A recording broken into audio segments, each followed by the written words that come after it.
Guys আজকের video কি নিয়ে অলরেডি আপনারা থামলেন এবং টাইটেল দেখে অলরেডি বুঝে গেছেন। হ্যাঁ গাইস, আজকের ভিডিও মাগুরা টু সুন্দরবন একটা ট্যুরের ভিডিও দেখাবো আপনাদেরকে।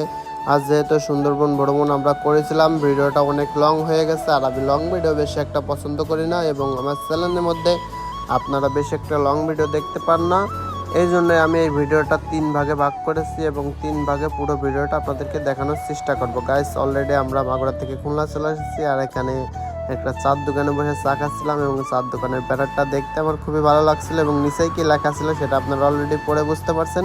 এই জন্য আপনাদেরকে ভিডিওর মাধ্যমে আমি দেখানোর চেষ্টা করলাম। গাইস অলরেডি আমরা চলে এসেছি খুলনা আর এখন আমরা অলরেডি আছি খুলনা সোনাগা নামের একটা জায়গায়। গাইস এখানে প্রথম আমাদের মাগুরা থেকে এই জায়গায় আসতে হয়, তারপরে এখান থেকে বাসে উঠে তারপরে আমাদের চলে যেতে হয় মোংলা বন্দরে। গাইস যেহেতু আমাদের মাগুরা থেকে বেশি একটা বন্দরের গাড়ি বেশি একটা পাওয়া যায় না, এই জন্য আমরা সোনাডাঙ্গায় এসে তারপরে সোনাডাঙ্গা থানার সামনে আছি এখন আমরা। গাইস আপনারা অলরেডি দেখতে পাচ্ছেন আর আমরা মাগুরার থেকে সোনাডাঙ্গার গাড়িতে আসছি প্রথম, তারপরে সোনাডাঙ্গার থেকে আমরা সুন্দরবনের গাড়িতে উঠে সুন্দরবনে চলে গেছি। গাইস অলরেডি আমরা চলে এসেছি মোংলা বন্দরে আর অলরেডি আপনারা বন্দরের ভিডিওটা দেখতে পাচ্ছেন। গাইজ এখন আমি আপনাদেরকে সাজেস্ট করব যারা সুন্দরবন ঘুরতে আসেন তারা বেশিরভাগ এই বন্দরের এই পাশের যে জেটি ঘাটটা আছে এখান থেকে আপনারা সুন্দরবনে যাওয়ার জন্য যে বোটগুলো রিজার্ভ করেন সেই বোটগুলো এই পাশ থেকে আপনারা ভাড়া করবেন না, বোটটা ভাড়া করবেন নদীর ওই পার থেকে ভাড়া করলে আপনারা খুবই অল্প মূল্যে আপনারা সুন্দরবন ভ্রমণ করতে পারবেন। যেভাবে আমরা এই পাশ থেকে নদীর এই পাশ থেকে আমরা বোটগুলো ভাড়া করতে চাইছিলাম কিন্তু আমাদের প্রাইস মূল্য চাইছিল অনেক, যেহেতু আমরা 4 জন ঘুরতে এসেছি আমরা বেশি একটা ভাড়া দিয়ে আমরা সুন্দরবন ভ্রমণ করব না। আর এই পাশ থেকে আমাদের বোট ভাড়া চেয়েছিল 8 থেকে 10,000 টাকা গাইস, আর সামান্য 10 টাকার বিনিময়ে আমরা নদীটা পার হয়ে অপর প্রান্তে যাই তারপরে সুন্দরবন ভ্রমণ করছিলাম এবং আমাদের বোট ভাড়া পড়েছিল মাত্র 3,000 টাকা। গাইস একটা জিনিস আপনারা ভাবতে পারছেন কোথায় 3,000 টাকা আর কোথায় আপনার 10,000 টাকা, ভাবা যায় যে কত প্রকার স্ক্যাম হয় এই নদীর বন্দরে। আর গাইস আমি আপনাদের সুবিধা মূল্যে আমরা যে ভাইয়ার বোর্ডে গেছিলাম সেই ভাইয়ার নাম্বারটা ডিসক্রিপশনে দিয়ে দিচ্ছি, আপনারা যদি সুন্দরবন ভ্রমণ করতে চান তাহলে সেই ভাইয়ের সাথে যোগাযোগ করতে পারেন। সে খুবই আন্তরিক মানুষ এবং তার ব্যবহারটা আমরা খুবই ভালো পাইছিলাম এবং আমাদের অনেক হেল্প করেছিল সুন্দরবন ঘোরার জন্য। শেষ পুরো দিনটাই আমাদের সাথে ছিল এবং আমাদেরকে অনেক কিছু ঘোরায় দেখাইছিল। আর এখন হচ্ছে আমরা অলরেডি মোংলা বন্দর থেকে আমাদের গাড়িটা সরি গাইজ গাড়ি বলতেছি কি আমাদের অলরেডি বোটটা সুন্দরবন দিক মোংলা বন্দর থেকে অলরেডি সুন্দরবনের দিক বোটটা ছেড়ে দিয়েছে।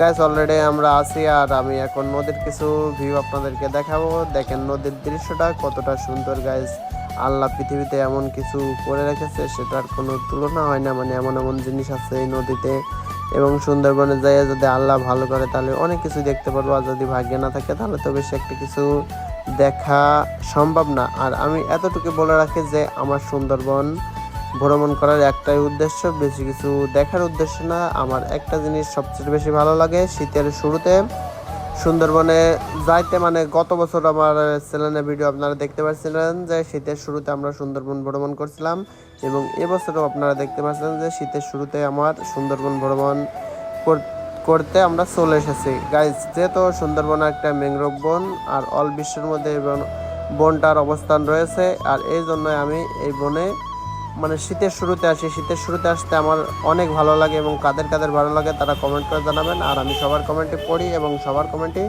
রিপ্লাই দেওয়ার চেষ্টা করি। গাইস অলরেডি আমাদের বোট প্রায় চলে এসেছে গরম জলের কাছাকাছি আর আমি গরম জলের ভিডিওটাও আপনাদেরকে দেখাবো। গাইস সামনে একটা জিনিস দেখতে পাচ্ছেন যে এটা হচ্ছে আপনার গ্যাসের একটা জায়গা, আর এখান থেকে ওই যে দূরে আপনারা দেখতে পাচ্ছেন গোল একটা বৃত্ত মতো, ওইটা হচ্ছে ওখান থেকে গ্যাস উৎপন্ন হয় আর এই গ্যাসটা আমাদের সবার রান্নাঘরে চলে যায়, আপনারা অলরেডি দেখতে পাচ্ছেন। গাইস আমরা দূরে একটা জাহাজ দেখতে পাচ্ছি, একটা না অনেকগুলো জাহাজ আছে আপনারা দেখতে পাচ্ছেন যে কত বড় বড় জাহাজ। ভাই এই জিনিসটা মনে হয় না সুন্দরবন চট্টগ্রাম এইসব জায়গা না গেলে এরকম বড় বড় জাহাজ দেখা যায় না। যেহেতু আমার বাসা মাগুরায় এরকম কিছু একটা দেখা যায় না, আর সেরকম বড় কোনো নদীও দেখা যায় না। আর এই জন্যই মনে করেন যে যেহেতু সুন্দরবন ট্যুর অনেক কাছেই আমাদের মাগুরার অনেক কাছেই, মাত্র 250 টাকা আমাদের ভাড়া লাগছে এই সুন্দরবন আসতে, এবং খুব অল্প মূল্যে আমরা এই সুন্দরবন ট্যুরটা দিতে পারছি। আর এই জন্য আমি ম্যাক্সিমাম সুন্দরবন আসি। আর গাইস, কারা কারা এই ডিসেম্বর মাসে, ডিসেম্বর না, নভেম্বর মাসে কারা কারা সুন্দরবন এসেছেন সবাই কমেন্ট করে জানাবেন। দেখা যাক কারা কারা এসেছেন। গাইস, এই যে দূরে একটা ট্যুরের বোট দেখতে পাচ্ছেন, আর এই বোটগুলোই যদি আপনারা সুন্দরবন ঘুরতে চান তাহলে আপনাদের অনেক পরিমাণ খরচ হবে ভাই। মানে এই বোটেও আপনারা ঘুরে যা যা দেখতে পারবেন, এবং এই ছোটো বোট নিয়েও ঘুরে তাই দেখতে পারবেন। কিসের জন্য অত টাকা খরচ করে আমাদের ঘোরার কোনো প্রয়োজন আছে? আমি মনে করি কোনো প্রয়োজন নাই, এবং যাদের অগাধ টাকা আছে তারা চাইলে ঘুরতে পারেন, আমি যেটা মনে করি। গাইজ, এখনও যারা আমার চ্যানেলটি সাবস্ক্রাইব করে নেই তারা চ্যানেলটি সাবস্ক্রাইব করে একটি লাইক করে দেবেন, আর পেজ থেকে যারা ভিডিও দেখছেন পেজটি ফলো করে একটি লাইক করে দেবেন। গাইজ, বোটটা অনেক বড়ই। দেখা যাক নেক্সটে যদি লং টাইম নিয়ে কোনো দিন আসি তাহলে আমি ঘুরে দেখবো এরকম বড় বোর্ডে, যেহেতু আমার বেশি একটা সময় হয় না, যেহেতু নিজের একটা ব্যবসা প্রতিষ্ঠান আছে, অনেকেই জানেন, সেখানে সময় দিতে হয়, বেশি একটা ঘুরতে যেতে পারি না, এই জন্য বড় ট্যুর দেওয়া হয় না। গাইজ, এখন আমরা প্রায় গরম জলের কাছাকাছি চলে এসেছি। অলরেডি আপনারা দৃশ্য থেকে বুঝতেই পারছেন যে আমরা কতটা কাছে চলে এসেছি গরম জলের। আর গাইজ, এই বোটটা দেখুন, বোটটা কত বড় একটা বোট না তো, সরি, অলরেডি এটাকে জাহাজ বলে, আমি সেরকম একটা জানি না, এই জন্য বোট বলেছি। এবং পাশে আমার যেসব বন্ধু বান্ধব আছে তাদের কাছে শুনতে পারলাম যে এটাকে জাহাজ বলে। যেহেতু আমাদের বাড়ি সমুদ্র অঞ্চলে না, এই জন্য বেশি একটা এ ধরনের নলেজ নেই। গাইজ, জাহাজটা দেখতে মাশাআল্লাহ খুবই বড় ছিল, এবং আপনাদেরকে আমি দেখাচ্ছি যে কত বড় ছিল জাহাজটা। গাইজ, অলরেডি কথা বলতে বলতে আমরা এখন প্রায় বনের কাছাকাছি চলে এসেছি, আর এখন আমি বনটা আপনাদেরকে দেখাবো। ভাই, বনটা এক কথায় অসাধারণ।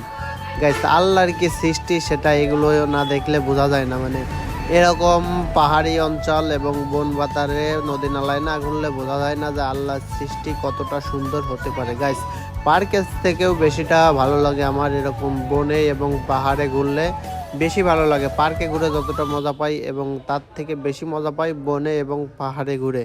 গাইস, এরপরে কোথায় ট্যুর দেবো আপনারা কমেন্ট করে জানাবেন। আপনারা যেখানে যেতে বলবেন আমি সেখানে যাই একটা ভিডিও বানানোর চেষ্টা করব।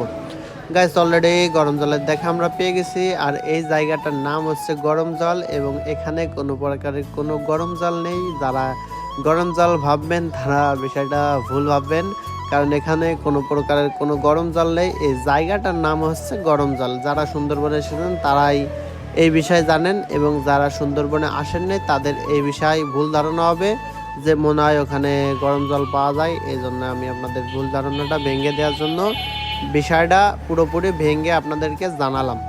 গাইস, এখন আমরা প্রায় কাছাকাছি চলে এসেছি, আর এখানে আমাদের বোটটা থামবে এবং এখানে আমাদের ঘোরার সময় দেবে 2 ঘন্টা। 2 ঘন্টার মধ্যে দেখা যাক আমরা এখানে ঘুরে সম্পূর্ণ শেষ করতে পারি কিনা। গাইস, দেখা যাক। গাইস, এখনও যারা আমার এই চ্যানেলটি সাবস্ক্রাইব করেনি তারা চ্যানেলটি সাবস্ক্রাইব করে একটি লাইক করে দেবেন, আর পেজ থেকে যারা ভিডিও দেখছেন পেজটি ফলো করে একটি লাইক করে দেবেন। আর গাইস, ভিডিওটা বেশি বেশি করে শেয়ার করবেন, কারণ এই রানিং চ্যানেলে খুব পরিমাণ ভিউ কম উঠতেছে। আপনারা যদি ভিডিওটা বেশি বেশি করে শেয়ার করে দেন তাহলে চ্যানেলে ভিউ উঠবে বেশি করে, এবং আমার ভিডিও বানানোর মোটিভেশনটা বেড়ে যাবে। গাইস, বনটা দেখেন কতটা সুন্দর, এবং কাছ থেকে দেখতে খুবই ভালো লাগতেছে। এবং দেখা যাক বনে নেমে আমরা কি কি দেখতে পাই, সেটা আপনাদেরকে আমি দেখাবো নেক্সট ভিডিওয়। আর প্রথম পর্বটা ছিল সুন্দরবনের, এই পর্যন্ত দেখা হচ্ছে আপনাদের সাথে দ্বিতীয় পর্বই। আল্লাহ হাফেজ গাইস।